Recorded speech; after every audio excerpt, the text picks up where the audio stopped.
Hello, good morning, good afternoon, good evening. कैसे आप सब लोग? आई होप आप सभी बहुत अच्छे होंगे। लेट्स गो, शुरुआत करते हैं।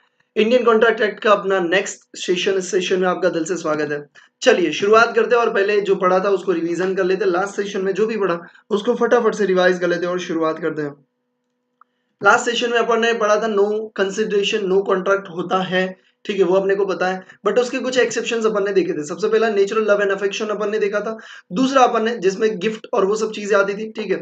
दूसरा अपन ने देखा था वॉल्यूंटरी सर्विस। अगर मैंने कोई वॉल्यूंटरी सर्विसेज दे दी है और फिर आप मुझे कमिटमेंट करते हो कि मैं आपको कंसिडरेशन दूंगा, मैं आपको कुछ पेमेंट करूंगा, तो उसके सामने अब आपको कुछ नहीं मिलेगा, ठीक है, क्योंकि वो वॉल्यूंटरी सर्विसेज है, मतलब ऑलरेडी प्रोवाइड कर दी गई है, ठीक है। टाइम बाद डेट, मतलब जो पेमेंट अपने को लगा कि टाइम बाद हो चुका है, ठीक है, डेट जो है वो टाइम बाद हो चुका है, मतलब 3 साल से ज्यादा हो चुका है, अपने को लगेगा लिमिटेशन एक्ट के हिसाब से टाइम बाद हो चुका है कि अपने को लगेगा अब ये पेमेंट नहीं आने वाला, और सामने वाला आके अपने को कमिटमेंट करता है कि मैं आपको पेमेंट दूंगा, तो वो कमिटमेंट के साथ क्या अब अपने को कुछ भी देने की जरूरत नहीं है, ठीक है, तो वो भी क्या भैया वैलिड है। गिफ्ट, गिफ्ट भी ऐसा नहीं हो सकता कि आपने दिया फिर ऐसा लगा कि नहीं यार इतना एक्सपेंसिव इस बंदे को नहीं देना चाहिए था, आप बोल के भैया लाओ वापस दे दो, ये नहीं हो सकता, ठीक है। एजेंसी, एजेंट किसी को बनाना है तो ऐसा नहीं कि भैया एजेंसी में भी क्या होता है, एजेंसी में जो एजेंट काम करता है वो कौन किस बिहाफ पे करता है, प्रिंसिपल के बिहाफ पे करता है, ठीक है। और गारंटी की बात करें तो गारंटी में भी कोई भी कंसिडरेशन की जरूरत नहीं होती, वो गारंटी दे सकता है पर्सन, ठीक है। तो यहाँ पे नेचुरल लव एंड अफेक्शन के लिए कुछ यहाँ पे राइटिंग में होना चाहिए, रजिस्टर लॉ के अंडर होना चाहिए, नेचुरल लव एंड अफेक्शन होना चाहिए, नियर रिलेशन होना चाहिए, गिफ्ट के तौर पे होना चाहिए, ठीक है। वॉलंटरी सर्विसेज के अंदर वॉलंटरी सर्विसेज दिया होना चाहिए। प्रोमिसर, ठीक है, प्रोमिसर के लिए दिया होना चाहिए, मतलब जो प्रॉमिस कर रहे हैं कि हम पेमेंट करेंगे उसके लिए सर्विस दिया होना चाहिए। ये कुछ यहाँ पे टर्म्स एंड कंडीशन भी आपकी दिया हुआ है। फिर आपने एक और चीज अपन ने देखा था बेटा, एक और चीज अपन ने देखा, स्ट्रेंजर टू कॉन्ट्रैक्ट और doctrine of privity, privity of the contract. इसमें क्या था, इसमें ये था भैया कि थर्ड पर्सन कोई भी है वो श्यू नहीं कर सकता, ठीक है, एनफोर्स नहीं कर सकता। बट इसके भी कुछ क्या थे, एक्सेप्शन थे। उसके एक्सेप्शन में हमने देखा था बेनिफिशियरी ऑफ द ट्रस्ट, जिसको बेनिफिट मिल रहा है, ट्रस्ट बना है जिसमें जिसको बेनिफिट मिल रहा है, भैया वो क्या कर सकता है, वो इसमें एनफोर्स कर सकता है। दूसरी चीज marriage settlement, marriage settlement contract कौन करता है, मतलब पार्टी कौन होती है, मेन हस्बैंड और वाइफ, मतलब एक लड़का और एक लड़की होते हैं, बट उसके फैमिली भी इसमें इंटरफियर कर सकते हैं। मेंटेनेंस और manage expenses of female member under HUF, ठीक है।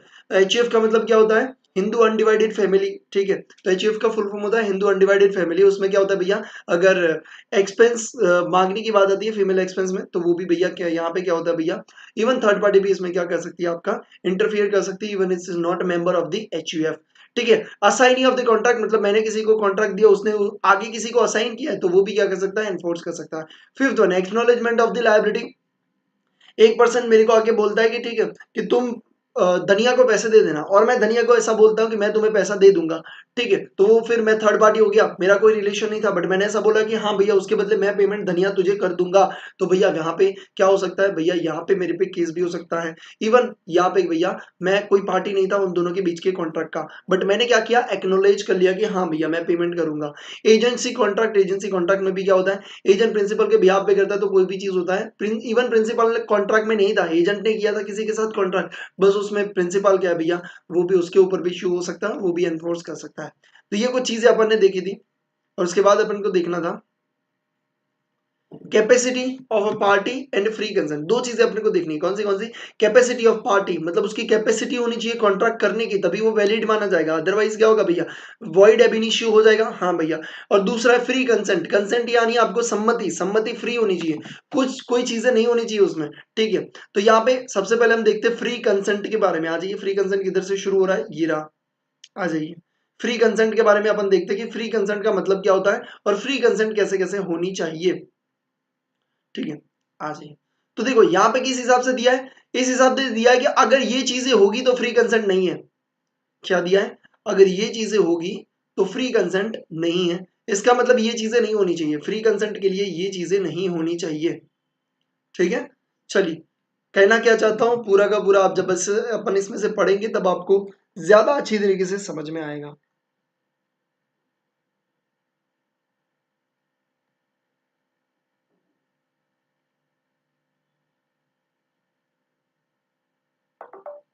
एक मिनट,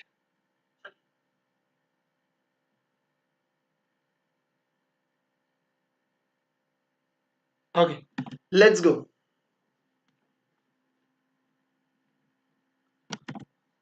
ओके,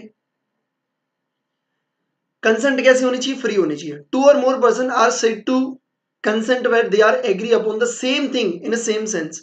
भैया फ्री कंसेंट किसे बोलेंगे? फ्री कंसेंट बोलेंगे agree upon same thing in same sense, same thing on, ठीक है, agree upon the same thing in same sense पे एग्री होने चाहिए।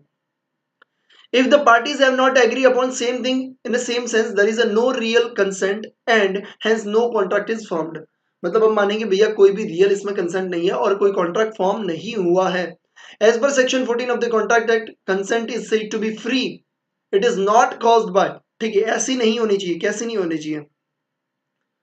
कंसेंट नॉट कॉज्ड बाय, भैया ऐसी नहीं होनी चाहिए। कैसी? सबसे पहले कोर्शन। कोर्शन का मतलब क्या होता है? धमकी। क्या होता है भैया?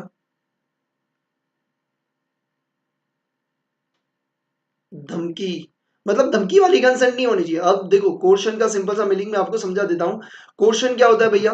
अगर आपको किसी किसी पर्सन के साथ कॉन्ट्रैक्ट करना है, किसी पर्सन के साथ बेटा आपको कॉन्ट्रैक्ट करना है, ठीक है।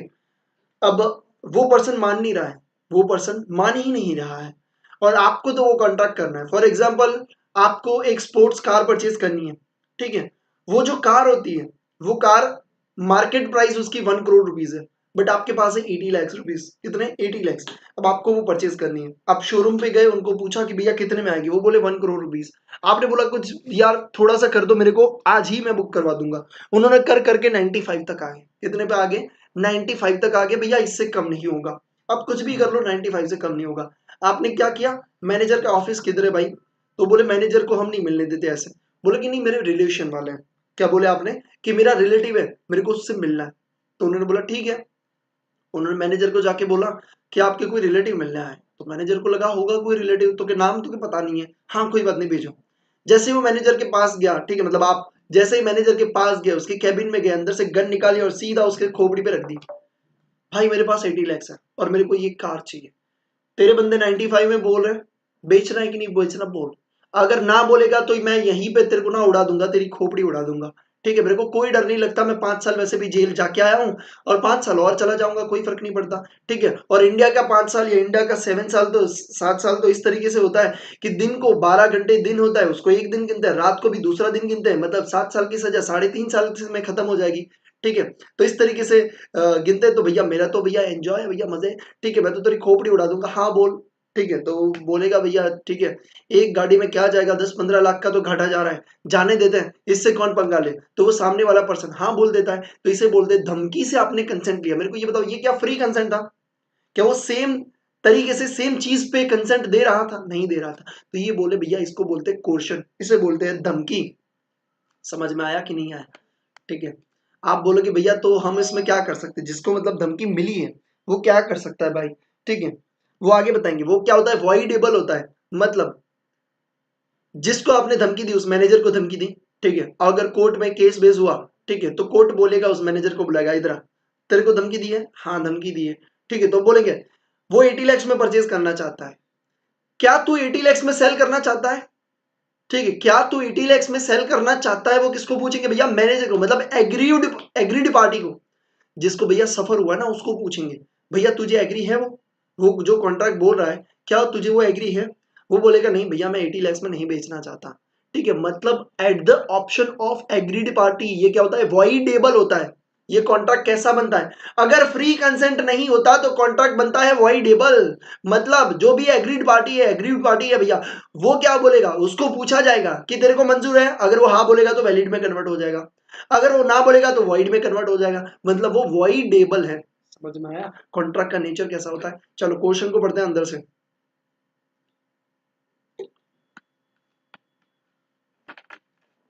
क्वेश्चन को पढ़ते हैं, एक सेकंड रुकिए।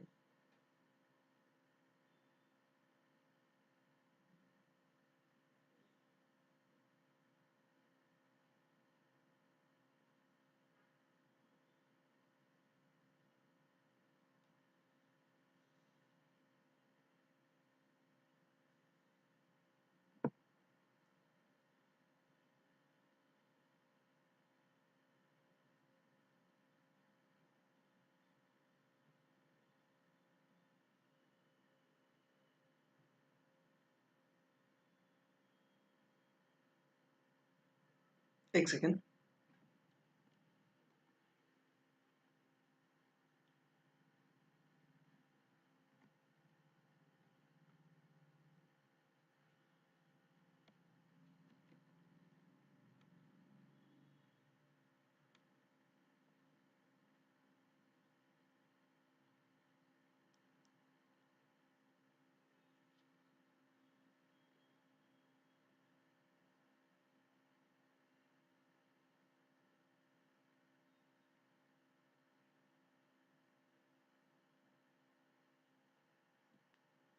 चलो आगे बढ़ते हैं, आ जाइए क्वेश्चन को थोड़ा डेप्थ में पढ़ लेते हैं अंदर से।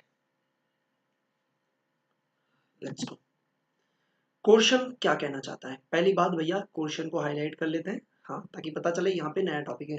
Question, the term question has been defined in section 15। क्या सेक्शन याद रखने की जरूरत है? नहीं भैया, क्वेश्चन अगर याद रहता है तो अच्छी बात है। कमिटिंग और थ्रेटिंग, कमिटिंग और थ्रेटिंग भैया किसी को क्या करते हैं? थ्रेट करते हैं। To commit, to commit any act forbidden by, any act forbidden by Indian penal code और अनलॉफुल डिटेनिंग और थ्रेटिंग टू डिटेन। भैया हम उसको डिटेन कर रहे हैं, किसी चीज को, प्रॉपर्टी को डिटेन कर रहे हैं, हम उसको डरा रहे हैं, या हम बोले तेरी प्रॉपर्टी ले लेंगे, या प्रॉपर्टी ले रहे हैं, ठीक है, या ले लेंगे, ठीक है। Any property, detain any property, ठीक है। To prejudice of any person whatever with the intention of causing any person to enter into an agreement. हमें थ्रेट क्यों दे रहे हैं? To enter into an agreement, कि वो तू भैया एग्रीमेंट में आ जा। मैंने उसको क्या बोला भाई?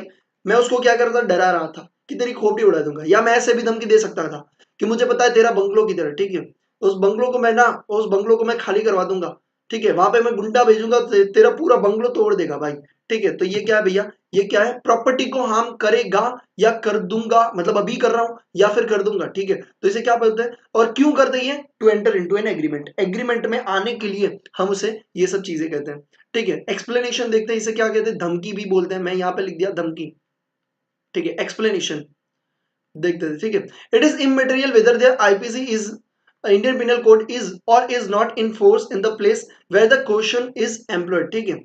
इंडियन पिनल कोड इस पे लग रहा था कि नहीं लगता, इससे कोई मतलब नहीं। अगर धमकी है मतलब वो क्या होगा? वॉइडेबल आपका हो जाएगा। From the above definition of question is given in section 15, the consent is said to be caused by question when it is obtained by any one of the following. मतलब हम कहेंगे अगर इस तरीके से लिया होगा तो हम बोलेंगे भैया ये क्वेश्चन से लिया हुआ है। Consent is said to be by question, हम क्या बोलेंगे कि कंसेंट आपने धमकी से लिया हुआ है। When it is obtain bye, when it is obtain by following, मतलब अगर नीचे की तरीके से आपने अगर कंसेंट लिया है, मतलब हम मान लेंगे कि आपने धमकी से कंसेंट लिया है। सबसे पहला कमिटिंग और थ्रेटिंग टू कमिट, ठीक है, हम उसको डरा रहे हैं, ठीक है, या धमकी दे रहे हैं, ठीक है। Any act forbidden by Indian penal code, unlawful detaining, हम डिटेन कर रहे हैं, ठीक है, या थ्रेट कर रहे हैं कि मैं डिटेन कर लूंगा, हम उसको डरा रहे हैं। या फिर हम क्या करें भैया? उसको, हम उसको डरा रहे हैं, या उसको क्या कर रहे हैं? अनलॉफुल डिटेन कर रहे हैं उसकी प्रॉपर्टी को, या डरा रहे हैं कि तेरी प्रॉपर्टी को डिटेन कर लेंगे, ठीक है। दो चीजें आती है एक में। क्वेश्चन में come from a party to the contract और इवन थर्ड पर्सन। अब देखो ये बहुत इंपॉर्टेंट है, क्वेश्चन में भी, मे को हाईलाइट करना बहुत जरूरी है। क्वेश्चन में from a person party to contract और even third party not connected with the contract. मतलब ये मेरे को गाड़ी लेनी है, ठीक है, तो मैं खुद मैनेजर को जाके खोपड़ी पे गन रख दूंगा, या फिर मैं किसी गुंडे को भेजूंगा कि भाई तुम जाओ, ये नाम का पर्सन है, उससे मिलो और उसको बताओ कि मैं कौन है, ठीक है, उसको बताओ कि मैं कौन है, ठीक है, और उसको बताओ कि भैया 80 लाख में गाड़ी देनी पड़ेगी तेरे को, ठीक है। तो थर्ड पर्सन भी यहाँ पे क्या होता है भैया? कनेक्ट हो, मतलब क्वेश्चन कर सकता है, धमकी दे सकता है। अब देखो यहाँ पे ये थर्ड पार्टी लिखने का मतलब क्या है पता है? अब देखो मैं उसको 80 लाख में परचेस करना चाहता हूँ, ठीक है, वो दे नहीं रहा, तो मैंने क्या सोचा, अगर मैं जाके धमकी दूंगा तो मैं क्वेश्चन में फंस जाऊंगा। बेटर चीज है मैं बाहर जाता हूँ, किसी गुंडे को कॉल करता हूँ, उसको बुलाता हूँ, वो जाके धमकी देगा। अगर वो केस करेगा तो मैं बोलूंगा मैंने थोड़ी ना धमकी दी थी तेरे को, वो तो वो पर्सन आके बोला था, उसके जाके केस कर। उसके साथ तो तेरा कॉन्ट्रैक्ट नहीं है, तू तो केस कर नहीं सकता। मेरे साथ कॉन्ट्रैक्ट है, तूने तो फ्री कंसेंट दिया, मैंने तो कुछ बोला भी नहीं। तो ऐसा नहीं होता भाई, अगर थर्ड पार्टी भी आपके बिहाफ पे जाके अगर धमकी दे रही है तो it is bound on you, ठीक है। चलिए नेक्स्ट पे आते हैं, क्वेश्चन के बारे में और क्या चीजें लिखी है। ठीक है। Unlawful detaining also amounting to coercion. If a person unlawfully detain or give a threat to detain any property, मतलब देखो आपने क्या किया, उसके बंगलो मतलब उसको खाली करवा दिया और वो आपने ले लिया बंगलो, उसमें जाके रहने लग गए, तो ये अनलॉफुली आपने डिटेन किया, या उसको डराया कि मैं तेरा बंगलो ले लूंगा, उसे भी क्या कहते हैं भैया, उसे भी कहते हैं भैया कोर्शन ही कहते हैं। ठीक है, तो यहाँ पे बस ये दिखाया गया है कि अनलॉफुली अगर आप कोई डिटेन करते हो कोई प्रॉपर्टी को, या उसकी कार ले लिया आपने कि भैया तेरी कार तभी मिलेगी जब तू मेरे को उस रेट पे कार बेचेगा। ठीक है, तो ये क्या हो गया, अनलॉफुल आपका क्या हुआ, डिटेन हुआ। ठीक है, तो वो भी क्या कोर्शन माना जाएगा। इफेक्ट ऑफ कोर्शन, अब चलो धमकी से कंसेंट ले लिया, कॉन्ट्रैक्ट भी हो गया 80 lakhs में, बट इसका इफेक्ट क्या आएगा, कॉन्ट्रैक्ट पे इफेक्ट क्या आएगा उसके बारे में अपन यहाँ पे बात कर रहे हैं बेटा। इफेक्ट ऑफ कोर्शन आ जाइए। ठीक है, according to section 19 when the consent is caused by coercion, fraud और मिसरिप्रेजेंटेशन, अगर कंसेंट कैसी है, कंसेंट बाय कोर्शन, फ्रॉड और misrepresentation, the agreement is avoidable, agreement is voidable at the option of party, agreement is voidable, बहुत important चीज है भाई, इसलिए दो बार कर रहा हूं। किसके ऑप्शन से, option of party whose consent was so caused, मतलब जिसकी कंसेंट भैया कैसे धमकी से ली गई, उसके पास ऑप्शन रहता है एग्रीमेंट का। ठीक है, या तो वैलिड बोले या तो क्या बोले उसको वाइड भी कर सकता है, यानी कि इसे हम कौन सा कॉन्ट्रैक्ट बोलेंगे भैया, वाइडेबल बोलेंगे। ठीक है, चलिए it should be noted that threat to commit suicide also amount to coercion. देखो ये नई चीज बोल रहे भाई, ये नई चीज क्या बोल रहे हैं, ये नई चीज बोल रहे कि it should be noted that threat to commit suicide is also coercion, मतलब अगर आपको सुसाइड की धमकी मिलती है तो उसे भी हम क्या बोलेंगे, कॉन्ट्रैक्ट के लिए धमकी बोलेंगे। जैसे कि आपको मैनेजर से वो कार 80 lakhs में परचेज करनी थी, वो बोल नहीं रहा था, मतलब वो मान नहीं रहा था, वो 4th फ्लोर पे बैठा था, वहां पे खिड़की थी, आप खिड़की पे चढ़ गए और बोले कि भैया देखो हाँ बोल वरना मैं कूद जाऊंगा, हाँ बोल वरना मैं कूद जाऊंगा भैया, मैं सुसाइड कर लूंगा और मैं यहाँ पे लिख के भी जाऊंगा, ठीक है, कि तेरे कारण मैंने सुसाइड किया है। अब ये क्या हुआ, धमकी दी, अब वो तो बेचारा फंस जाएगा, उसकी बिल्डिंग पूरी फंस जाएगी। ठीक है, तो अब वो क्या करेगा, वो उसको हाँ बोलेगा। तो अगर आपको कोई थ्रेट दे रहा है कि मैं सुसाइड कर लूंगा, मैं सुसाइड कर, अब देखो इसमें आपको हार्म नहीं हो रहा है डायरेक्टली, इनडायरेक्टली जरूर से हो रहा है, डायरेक्टली नहीं हो रहा है। ठीक है, इनडायरेक्टली आपको हार्म हो रहा है, तो ये भी क्या है भैया, ये भी आपका क्या है भैया, कोर्शन ही, धमकी ही माना जाएगा। क्या समझ में आ रही है, दिमाग में घुस रही है, रुको मेरे को देखने दो एक बार। हाँ भाई, ठीक है, तो इसे भी क्या बोलते हैं, कोर्शन बोलते हैं। चलो, some special cases where prone to be constructed case of coercion are discuss as under. ठीक है, आ जाओ, सब 3 केसेस यहां पे दिए हुए हैं जिसके बारे में अपने को डिस्कस करना है। सबसे पहला है प्रोसिक्यूशन, ठीक है, सेकेंड है high price high interest rate, third one है a threat committing to suicide. ठीक है, सबसे पहला देखते हैं प्रोसिक्यूशन। प्रोसिक्यूशन मतलब केस करना। ठीक है, केस करना। अब यहाँ पे क्या कह रहे हैं, अ mere threat to prosecute a man or file a suit against him does not constitute a coercion, मतलब मैं तुम्हारे ऊपर केस करूंगा, ठीक है, वो क्या है भैया, वो धमकी नहीं है, दिस इज नॉट धमकी। ठीक है, this is not a coercion, threat to prosecute और फाइल शूट अगेंस्ट हिम, और उसके सामने हम केस कर रहे हैं, तो वो भैया आपका धमकी नहीं है। अगर आपने किसी के सामने केस किया है तो वो धमकी नहीं है, या आप बोल रहे हो भैया मैं केस कर दूंगा तुम्हारे अगेंस्ट, ठीक है, अगर वो चीज कोई गलत कर रहा है तो वो धमकी थोड़ी ना है, वो गलत की है तभी तो आप बोल रहे हो, या तभी तो आपने केस फाइल किया हुआ है। इन केस ऑफ, यहाँ पे केस दिया हुआ है, it was held that the compulsion of a law is not a coercion, मतलब अगर उस सामने वाले ने क्या किया है भैया, उसने कोई लॉ को ब्रेक किया और आप उसके ऊपर केस कर रहे हो, तो ये आपका कोर्शन में नहीं आएगा। ठीक है, चलिए second one, high price and high interest rate. Charging high interest rate or high price is not a coercion, ये भी कोर्शन नहीं है। मतलब देखो अब आपके पास पैसा है, सामने वाले को पैसा चाहिए, वो बुरा फंसा हुआ है, उसकी सिचुएशन ऐसी है कि उसको अभी का भी 1 लाख रुपए चाहिए और आपके पास 1 लाख रुपए है। आपने बोला दिन का 10% भैया लगेगा, एक दिन का 10% ब्याज लगेगा भैया, मतलब आज का 10,000 ब्याज, कल नहीं दिया तो कल का भी 10,000, तीसरे दिन नहीं दिया तो तीसरे का 10,000 दिन। तो अब वो बोलेगा भैया उसने पैसा ले लिया और 10 दिन के वापस आया, हमने बोला ला 2 लाख रुपए, 1 लाख रुपए मेरा जो कैपिटल था वो और 1 लाख रुपए मेरा इंटरेस्ट, क्योंकि डेली का 10,000 का तेरा इंटरेस्ट था भैया। वो केस ठोक देगा और वो केस ठोक के बोलेगा इसने मेरे से बहुत ज्यादा इंटरेस्ट लिया, 10% पर एनएम का भी नहीं होता, इसने 10% पर डे का लिया। तो भैया कोर्ट बोलेगा भैया तो तूने लिया क्यों पैसा, तू कॉन्ट्रैक्ट में कब आया, तूने हाँ बोली तब। तो भैया ये ना ये कोई उसकी धमकी नहीं थी, उसने तेरे को बोला था, तूने लिया था सामने से जाके, ठीक है, तो भैया वो ले सकता है। तो कॉन्ट्रैक्ट में कुछ भी हो सकता है भाई, ठीक है। तो आपने हाँ बोला है तो ये भी क्वेश्चन नहीं है, मैंने धमकी नहीं दी थी कि 10% तेरे को देना पड़ेगा, लेना है तो ले। भैया मैंने उसको बोला था 10% देना पड़ेगा, लेना है तो ले, ठीक है, मतलब कोई भी टोन हो, बट मैंने उसको ऑप्शन दिया था लेना है तो ले, ठीक है, बट उसने लिया कैपिटल, ठीक है। चलो आ जाओ, तो वो धमकी नहीं माना जाता, ठीक है, आ जाओ। ये एक लाइन मेरे को highlight, not constitute question. Third one, a threat to commit suicide, consent to an agreement में at a time to be obtain by threatening to commit suicide, ठीक है। यहाँ पे एक केस दिया हुआ है, commit suicide amounted to question, ठीक है। It was argue by this of a जज ऑफ एन बेंच, ठीक है, ये वाला पढ़ रहा हूं। Decide this case, Section 15 Act must be constructed strictly and that an act which is not punishable under the Indian Penal Code cannot be said to be forbidden by it.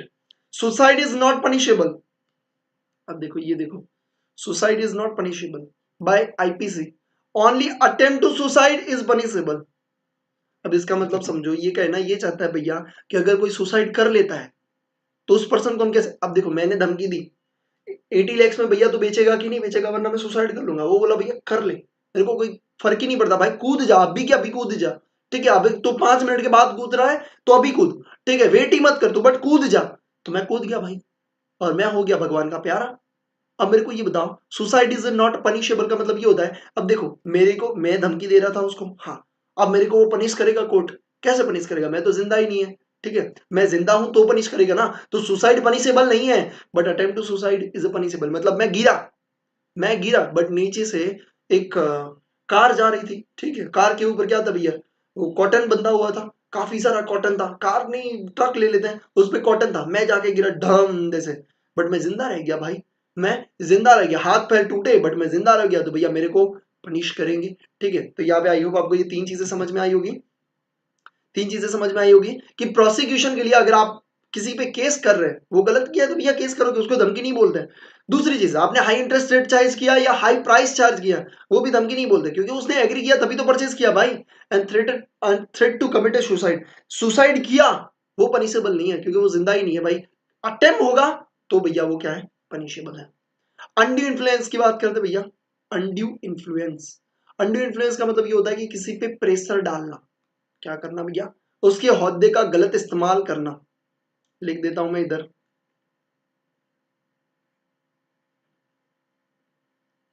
Pressure डालना और ओहदे का गलत इस्तेमाल,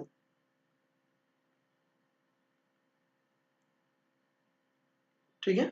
चलिए आ जाइए, अब undue influence की बात करते बेटा। अनड्यू इन्फ्लुएंस मतलब अब ये कैसे हो सकता है, अब ये देखो सिंपल सी बात है, अगर आप कहीं पे जॉब कर रहे हो, अगर आप कहीं पे जॉब कर रहे हो, ठीक है, तो अब इसमें क्या होता है, आपको एक्सपीरियंस लेटर चाहिए अगर आप दूसरी जगह पे जॉब पे जा रहे हो। अब आपने सोचा मैं पहली जॉब छोड़ दूंगा, आपने अपने सर को बता दिया मेरे को ना जॉब छोड़नी, मुझे दूसरी जगह जाना है, वहां पे मुझे इतना पैसा मिल रहा है, इतना इतना वर्क करने को मिल रहा है, मुझे कुछ नया सीखना है, तो सॉरी सर बट मुझे छोड़ना पड़ेगा।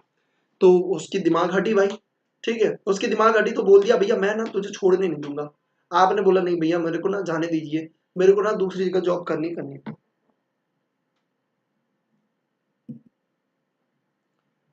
ठीक है।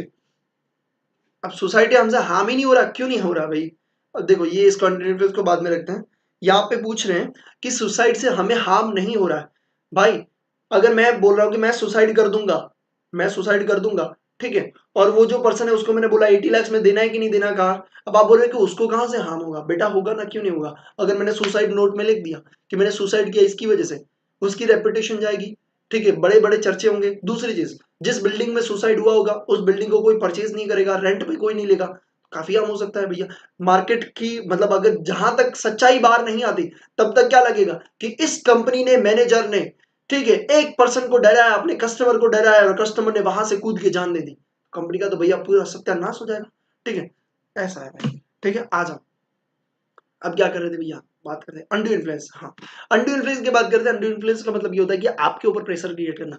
अब एम्प्लॉयर ने क्या किया, एम्प्लॉयर ने कहा चलो ठीक है, आपको जाना है मैं जाने दूंगा, आपको जाना है मैं जाने दूंगा, बट आपको आपको क्या करना पड़ेगा, आपको ना आपकी जो कार है वो मुझे सेल करनी पड़ेगी at a rate of 2 lakh rupees, तो मैं जाने दूंगा, बाकी मैं जाने नहीं दूंगा। अब उसने क्या, आपको बेचनी नहीं थी उसको, आपको दूसरे पर्सन को बेचनी थी, आपने बेचने के लिए OLX पे रखी थी 5 लाख पे, बट उसने बोला 2 लाख पे देगा तो ही जाने दूंगा।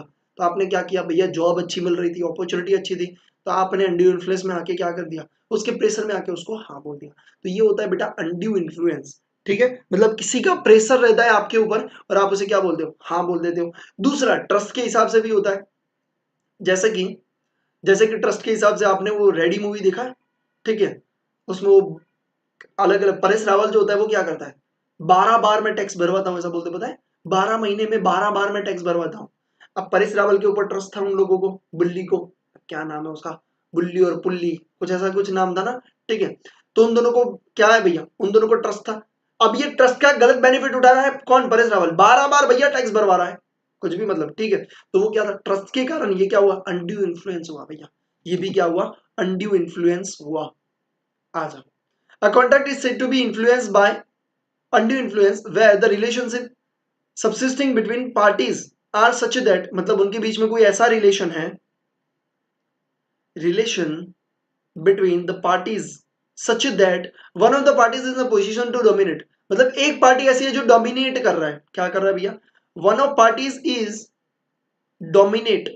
ठीक है, मतलब डोमिनेट करना मतलब क्या बोलते हैं, डोमिनेट को हिंदी में क्या बोलते हैं भाई, मतलब उसका प्रभाव ज्यादा है, अगर वो बोल रहा है वो करना पड़ेगा सामने वाले को, उसको बोलते हैं डोमिनेट करना। ठीक है, हावी हो जाना, dominate the will of the other and use the position, और ये क्या करता है, उसकी पोजीशन का यूज करता है to obtain unfair advantages.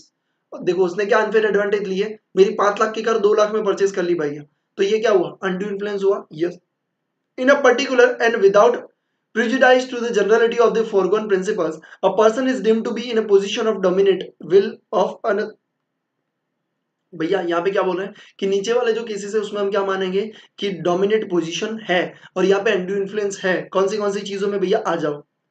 Deemed to be in a position to dominate, मतलब हम एज्यूम कर लेंगे, डीम्ड का मतलब क्या होता है, एज्यूम करना, हम एज्यूम कर लेंगे कि आप भैया डोमिनेट पोजीशन पे हो।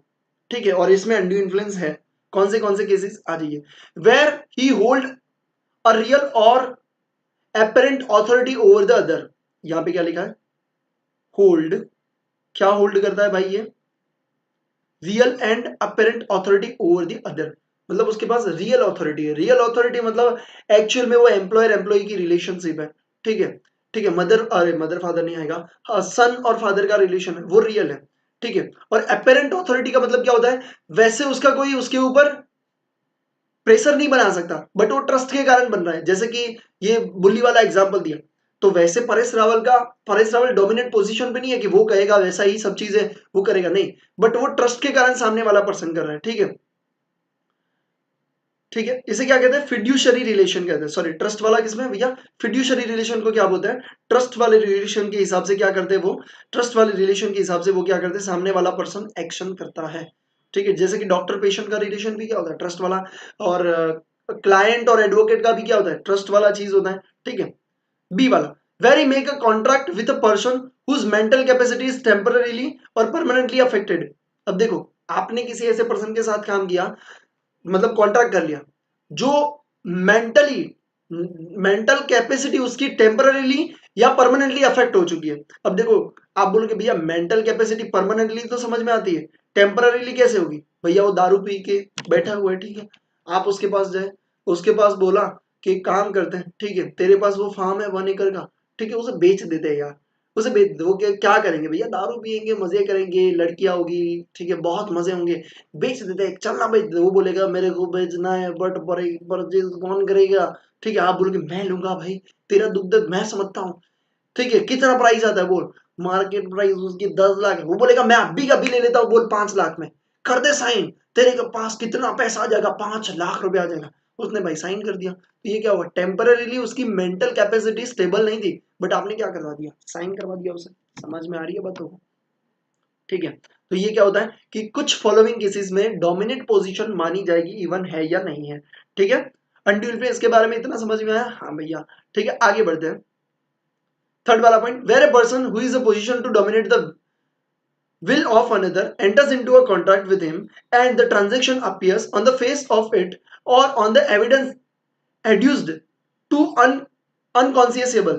The burden of the provision that such contract was not induced by undue influence shall lie upon person in a position to dominate that will of another. अब ये सिंपल सा मीनिंग, इसका पूरा का पूरा सार क्या कहना चाहता है, पूरा का पर्सन ये कहना चाहता है कि कोई पर्सन है, ठीक है, जो दूसरे के ऊपर डोमिनेट पोजीशन पे है, डोमिनेट पोजीशन पे हो, और वो क्या कर रहा है, उसके साथ कॉन्ट्रैक्ट में आ रहा है, enter into an contract with him, और उसके साथ एक ट्रांजेक्शन कर रहा है। ठीक है, ट्रांजेक्शन कर रहा है जिसमें इसके ऐसा एविडेंस अपने को नहीं लग रहा कि भैया अनड्यू इन्फ्लुएंस है, बट एक्चुअल में यहाँ पे क्या है, आपका इन्फ्लुएंस हो रहा है, और यहाँ पे आपका क्या है भैया, आपका अनड्यू इन्फ्लुएंस हो रहा है। ठीक है, तो पर्सन जो पोजीशन होता है डोमिनेट विल अदर, ठीक है, तो जो पर्सन जो है वो क्या कर रहा है भैया, अनड्यू इन्फ्लुएंस डोमिनेट पोजीशन पे, और ऐसे कॉन्ट्रैक्ट में आ रहा है, दिखा रहा है कि वो नहीं है, बट एक्चुअल में वो क्या है, अनड्यू इन्फ्लुएंस में है। तो यहाँ पे सिंपल सा मतलब यही कहना चाहता है कि अगर कोई पर्सन ये ए वाला है, ठीक है, उसी के रिलेशन में कह रहा है कि अगर कोई पर्सन है जो प्रेशर क्रिएट कर सकता है और कोई ऐसा कॉन्ट्रैक्ट में आ रहा है जिसको अनफेयर एडवांटेजेस हो रहे हैं, तो उसे अपन क्या बोलेंगे, अनड्यू इन्फ्लुएंस बोलेंगे। ठीक है, आ जाओ, अनड्यू इन्फ्लुएंस के बारे में कुछ और चीजें यहाँ पे, presumptions of undue influence, presumptions यहाँ पे दिए हुए हैं, ठीक है, ऑफ अनड्यू इन्फ्लुएंस। ठीक है, देखिए कुछ दिया हुआ है, पेरेंट एंड चाइल्ड को क्या बोलेंगे, अनड्यू इन्फ्लुएंस भैया बोल देंगे। ठीक है, guardian and ward, doctor and patient, ये सब एग्जांपल दिए हुए कि इसमें हम अनड्यू इन्फ्लुएंस मान ही लेंगे। ठीक है, ठीक है, प्रिजम्पशन है, प्रिज्यूम्ड है कि भैया इसमें अनड्यू इन्फ्लुएंस होगा ही होगा, डॉक्टर एंड पेशेंट। ठीक है, solicitor and client, trustee and beneficiary. ठीक है, ये सब चीजें आपको क्या दिए भैया, एग्जांपल दिए हुए कि जिसमें अपन क्या मानेंगे, हम एज्यूम कर लेंगे, प्रिज्यूम कर लेंगे कि इसमें अनड्यू इन्फ्लुएंस होगा। ठीक है, आ जाओ, कौन सा पॉइंट, ए वाला पॉइंट, ये वाला, ए वाला, where holds a real apparent authority over the other, मतलब हमारी रियल अथॉरिटी है, एम्प्लॉयर एम्प्लॉय रिलेशन में क्या है, रियल अथॉरिटी है, पेरेंट चाइल्ड में क्या है, रियल अथॉरिटी है, मतलब एम्प्लॉयर की अथॉरिटी है एम्प्लॉय को बोलने की कि भैया, मतलब उसका हक है, मतलब डोमिनेट पोजीशन पे वो ऑलरेडी है, वो रियल में है। बट फिड्यूरी रिलेशन का मतलब क्या होता है, ट्रस्ट वाला रिलेशन। अब देखो, आपको मुझ पर ट्रस्ट है, हाँ है, अब मैं आपको बोलूंगा कि एक काम करो, आप ना इस स्कीम में 10,000 रुपए डाल दो, ये मेरी स्कीम है, उसमें आप 10,000 डाल दो और आपको पैसा मिल जाएगा। आपने, वैसे मेरा डोमिनेट पोजीशन आपके ऊपर नहीं था, रियल डोमिनेट पोजीशन नहीं था कि भैया मैं कहूंगा तो आपको करना ही पड़ेगा, ऐसा नहीं था, बट आपने मेरे ट्रस्ट के ऊपर किया और भैया मैंने आपके पैसे हड़प लिए। ठीक है, तो ये क्या हुआ, फिड्यूसरी रिलेशन हुआ। ठीक है, फिड्यूसरी रिलेशन हुआ, मतलब ट्रस्ट वाला जो रिलेशन हुआ, उसके बिहाफ पे अगर कोई कॉन्ट्रैक्ट किया जाता है तो वो भी आपका कहां पे आ जाता है, अनड्यू इन्फ्लुएंस में आ जाता है। ठीक है, आ जाओ, फियांसी भैया देखो, अगर आप ना फियांसी भी कहां पे आ रहा है, वहां पे भी आ रहा है भैया, वो भी अनड्यू इन्फ्लुएंस में, प्रिज्यूम्ड में आ रहा है। ठीक है, आ जाओ, there is however no presumption of undue influence, no presumption, इस केस में कोई भी प्रिजम्पशन नहीं है अनड्यू इन्फ्लुएंस का।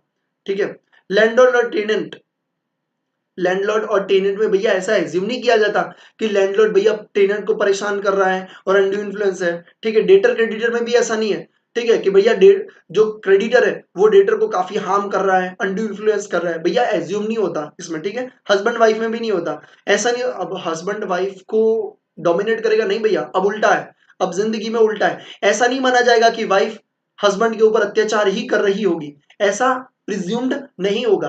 पहले हस्बैंड लिख दिया, ये गलत है, ये है ना। ठीक है, वाइफ हस्बैंड होना चाहिए, क्योंकि वाइफ अभी के दौर पे अगर देखने जाए तो जमाना, मेरा देश बदल रहा है भैया, सब बदल रहा है। ठीक है, तो यहाँ पे वाइफ कर रही है, ऐसा मान नहीं लेंगे कि भैया वाइफ जो है वो डोमिनेट पोजीशन पे, ऐसा नहीं मान लेंगे। समझ में आया बेटा? ठीक है, wife has to be pardanashin for such a presumption in the relationship, undue influence has to be proved। undue influence भैया प्रूव होना चाहिए, इन सारे केसेस में क्या होना चाहिए, प्रूव होना चाहिए। ऐसा नहीं कि भैया वाइफ के ऊपर आप डोमिनेट पोजीशन धरा रहे हो, going through the definition of undue influence section 16, two elements are found in undue influence. भैया दो एलिमेंट बोल रहे हैं मेन जो फाउंड होते हैं अनड्यू इन्फ्लुएंस में। आ जाओ। द रिलेशनशिप, पहले तो चीज की रिलेशनशिप दोनों के बीच में होना चाहिए, कुछ भी रिलेशनशिप। अब देखो, आप ऊपर देखोगे ना, सब में रिलेशन है, गार्डियन वार्ड में रिलेशन है, डॉक्टर पेशेंट में रिलेशन है, ठीक है, सॉलिसिटर क्लाइंट में रिलेशन है, ट्रस्टी बेनिफिशियरी रिलेशन है। मतलब पहली चीज तो रिलेशन होना चाहिए। दूसरी चीज, उसने अपने पोजीशन को यूज करना चाहिए, use the position to obtain unfair advantages. दो चीजें होनी चाहिए। अगर आपको अनड्यू इन्फ्लुएंस समझना है तो पहली चीज समझ लो, दोनों के बीच में कुछ रिलेशन होना चाहिए। दूसरी चीज, उसमें अपने पोजीशन का यूज किया होना चाहिए, तभी क्या बनेगा, ठीक है, क्या होगा भैया, तभी आपका इन्फ्लुएंस यहां पे होगा। Nice T shirt, thank you बेटा। ठीक है, काफी मतलब ये कब से बनाई हुई है, पहनते नहीं थे, अब लगा कि नहीं भैया पढ़ाते टाइम भी ब्रांडिंग तो करनी चाहिए। ठीक है, आप तो कर रहे हो, ठीक है, आप तो कर रहे हो, बट फिर भी और भी, ठीक है। चलो, इफेक्ट ऑफ अनड्यू इन्फ्लुएंस। अब मेरे को ये बताओ, अनड्यू इन्फ्लुएंस की इफेक्ट क्या होगी, सेम एज कोर्शन होगी, सेम एज कोर्शन होगी। क्यों? क्योंकि यहाँ पे भी क्या होगा, वॉइडेबल आपका कॉन्ट्रैक्ट हो जाएगा। ठीक है, provide that when the consent is caused bye undue influence the agreement is voidable. चलो आ जाओ भैया, एग्रीमेंट क्या है, वॉइडेबल है, सेम चीज है यहाँ पे आपको दी गई है। If aggrieved party seeks to restricted contract that must be restore benefit to obtain. अब देखो सिंपल सी बात लिखी है कि अगर जिस पे अनड्यू इन्फ्लुएंस हुआ है, ये देखो, if aggrieved party seeks to rescind the contract he must restore the benefit to. देखो अब यहाँ पे क्या है भैया, अगर एम्प्लॉयर एम्प्लॉय की बात करें तो एम्प्लॉय को भैया कार बेचनी पड़ी तो बेच दिया, केस हो गया। अब यहाँ पे कॉन्ट्रैक्ट कैसा होगा, वॉइडेबल होगा। मतलब एम्प्लॉय को पूछा जाएगा कि तूने 2 लाख में कार बेची, बोल तेरे को मंजूर है। अगर एम्प्लॉय बोलेगा हाँ भैया मंजूर है, तो कॉन्ट्रैक्ट वैलिड हो गया। अगर वो बोलेगा कि नहीं मेरे को मंजूर नहीं है, तो वॉइड कॉन्ट्रैक्ट हो गया। बट यहां पे अगर एग्रीड पार्टी है, मतलब एम्प्लॉय की बात कर रहे हैं, एग्रीड पार्टी मतलब जिसको हानि पहुंची है, कौन है, एम्प्लॉय। एम्प्लॉय को क्या करना पड़ेगा, बेनिफिट रिस्टोर करना पड़ेगा। मतलब अगर वो बोलता है कि हाँ भैया मैं कार बेचने के लिए रेडी हूं बट 5 लाख पे, और सामने वाला भी लेने के लिए 5 लाख पे रेडी है, तो 3 लाख रुपए का कंपनसेट क्या करना पड़ेगा, एम्प्लॉयर को एम्प्लॉय को देना पड़ेगा। मतलब जो बेनिफिट है वो क्या करना पड़ेगा, उसको देना पड़ेगा 3 लाख रुपए का। ठीक है, तो ये चीज आई होप आपको समझ में आई होगी। ठीक है, यहाँ पे 2 एग्जाम्पल आपको दिए हुए हैं। एक a son has forge B name to promissory note and B under threat of prosecuting a son obtaining a bond from A for amount of forged note. If B sue on this bond, the court may set the bond aside. ठीक है, दूसरा भी example आपको दिए, example आप जरूर से अपने हिसाब से पढ़ सकते हो आई थिंक। ठीक है, तो आप उसे जरूर से एक बार पढ़ लेना। ठीक है, चलो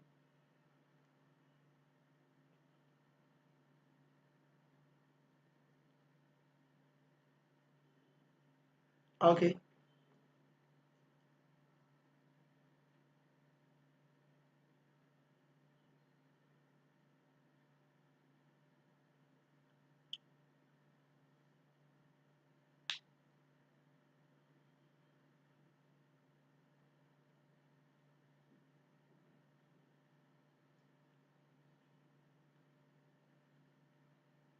अब आते बेटा फ्रॉड के ऊपर। देखो यहाँ पे लास्ट लाइन पढ़ लेते हैं, कॉट रेट से कर लेते हैं। Court has discretion to direct aggrieved party for giving back benefit. ठीक है, बेनिफिट उसको पूरा क्या करना पड़ेगा, एग्रीड पार्टी को देना पड़ेगा, whether in whole in a part, पूरा बेनिफिट या फिर इन अ पार्ट, और सेट असाइड द कॉन्ट्रैक्ट, या कॉन्ट्रैक्ट को क्या करना पड़ेगा, वहीं पे क्लोज कर दी जाना पड़ेगा without any direction of a refund of benefit. या फिर क्या कर सकते हैं, यहाँ पे देखो, यहाँ पे ये दिया है कि ऐसे केस में कोर्ट क्या कर सकता है। कोर्ट ये कर सकता है कि भैया बोल सकता है कि आप ना जो एग्रीड पार्टी है मतलब एम्प्लॉय है, एम्प्लॉय को या तो 3 लाख रुपए दे दो, ठीक है, या तो एक काम करो आप 2 लाख रुपए दे दो, अगर एम्प्लॉय हाँ बोलता है तो। या तो कोर्ट ये बोलेगा कि भैया इस कॉन्ट्रैक्ट को ना वॉइड ही कर दो, आप पैसे वापस कर दो और गाड़ी वापस कर दो। समझ में आ रहा है, 3 चीजें दे सकता है। एक तो होल कंपनसेशन, मतलब 3 लाख का जितना नुकसान उतना, या कोर्ट बोलेगा 2 लाख भैया ले लो एम्प्लॉय और खुश हो जाओ, तो एम्प्लॉय बोलेगा मेरे को मंजूर है या नहीं है। ठीक है, या तो बोलेगा एक काम करो, तुमको 2 लाख मंजूर नहीं है, एक काम करो भैया इसको क्या करो, सेट असाइड करो, कॉन्ट्रैक्ट को ही कैंसिल कर दो, वॉइड कर दो। ठीक है, तो ये क्या चीज बताता है भैया। अब बात करते हैं फ्रॉड के बारे में। दो चीजें अपन ने देखी, एक देखा कोर्शन, दूसरा देखा अनड्यू इन्फ्लुएंस। कोर्शन का मतलब होता है धमकी, अनड्यू इन्फ्लुएंस का मतलब क्या होता है, एक पर्सन का दूसरे ऊपर प्रेशर जमा करना या डोमिनेट पोजीशन पे आके उस कॉन्ट्रैक्ट का बेनिफिट उठाना। ठीक है, अब यहाँ पे अपन बात करने वाले हैं फ्रॉड के बारे में। फ्रॉड कितना है, फ्रॉड भैया थोड़ा बड़ा तो है, फिर अपना मिस रिप्रेजेंटेशन। ओके, एक काम करते हैं, फ्रॉड से अपन नेक्स्ट सेशन में ले लेते हैं। ठीक है, क्योंकि फ्रॉड अभी चलेगा तो फिर 20-25 मिनट चल जाएगा शायद। ठीक है, तो यहां से अपन क्या करते हैं, नेक्स्ट सेशन में कंटिन्यू करेंगे। ठीक है, मैथ का सेशन जो 3 क्वेश्चन बाकी है, प्रैक्टिस क्वेश्चन। ठीक है, जिन्होंने सिंपल इंटरेस्ट, कंपाउंड इंटरेस्ट का किया होगा उसका उनको पता होगा कि 3 क्वेश्चन शायद मैम बोल रहे थे कि बाकी है। तो आई थिंक आज शाम को आपका वो सेशन हो जाएगा 6 बजे अराउंड का, 5:30 या 6 बजे का सेशन हो जाएगा। ठीक है, तो वो जो टाइमिंग होगा 6 बजे का आप मान के चलिएगा, तो लिंक और सारी चीजें आपको मिल जाएगी। अगर टाइम में कोई चेंज होगा तो पहले से मैं आपको मैसेज कर दूंगा। ठीक है, तो आज शाम को मैथ का भी सेशन होगा। आई होप आप मतलब संडे को कहीं बाहर जाना ऐसा प्लान तो नहीं है ना, अदरवाइज कैंसिल करें, आप जैसे बोलो भाई। ठीक है, तो ये फ्री कंसेंट वाला आप एक बार जरूर से हाईलाइट कर लेना यहाँ से लेके। ठीक है, ये धमकी वाला भी लिख लेना। चलो मैं उसको पेज को पूरा कर देता हूँ ताकि आपको सही से दिखाई दे। ठीक है, मैं थोड़े टाइम के लिए रख रहा हूँ, फिर मैं सेशन को एंड कर रहा हूँ, तो आप पोज करके कर लेना। ठीक है, तो यहाँ पे इतना हाईलाइट करना है, यहाँ पे इतना। ठीक है, नेक्स्ट वाले सेशन में, अरे नेक्स्ट वाले पेज पे इतना।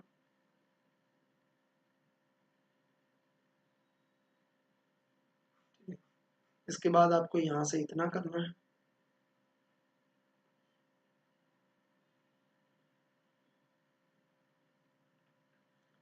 इसके बाद आपको यहाँ से इतना करना है कुछ, यहाँ पे लिखना है एज्यूम। डीम्ड का मतलब क्या होता है, एज्यूम,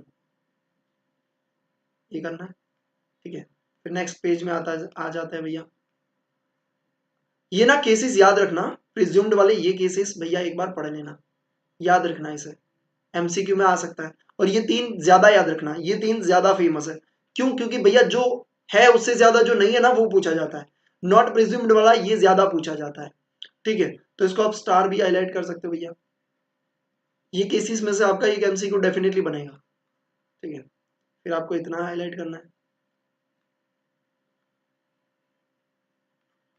और फिर आपको लास्ट ये 2 लाइन। ठीक है, चलिए, thank you so much for watching this session, I hope you really enjoy. शाम को मैम का क्लास होगा, आपको सारी चीजें अपडेट मिल जाएगी। थैंक यू सो मच, जय हिंद।